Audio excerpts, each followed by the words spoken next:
this movie is a bad and uninspired sequel, it's generic and forgettable.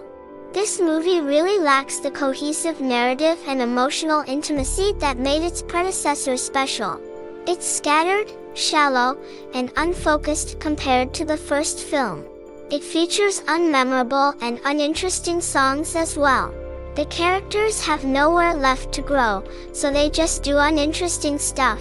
The story is so perfunctory that it plays like a lousy straight-to-video release. The quest Moana is set upon feels forced and fake. The ideas are half-hearted, as the movie tries to split the difference between a couple motivations, gesturing both at Moana's general curiosity about the larger world, and at some uncertain ill fate that will befall her island if it stays isolated. It tries to pile on so much more mythology about the islands and the history of Moana and her people, which ultimately just bogs things down with exposition.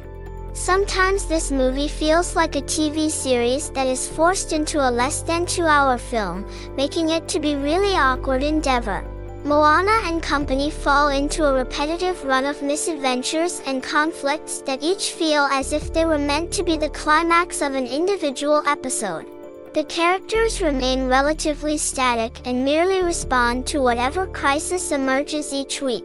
The many limp action scenes seem to exist only to fulfill a per-episode mandate for thrills. The movie struggles to find anything even remotely funny that wasn't already a joke from the first movie. The pace is poor and the editing is clunky. Some of the scenes are cut in a particularly perplexing way. This uncomfortable and unsteady energy carries throughout the entire film.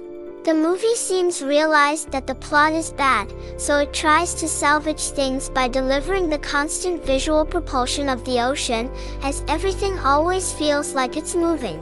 The movie throws in new supporting characters, however, they are uninteresting personalities and just archetypes, and they don't make the film's journey any more meaningful.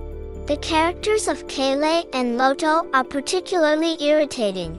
Kele is a cliché found in too many modern musicals, while Loto has an unnecessarily chaotic character trait.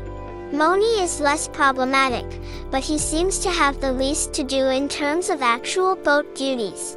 The songs in this movie are really mediocre. They fail to effectively recapture the magic of the original movie.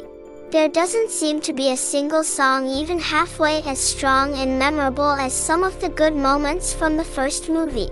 They feel flat, forced, clunky, and simply lacks the required energy.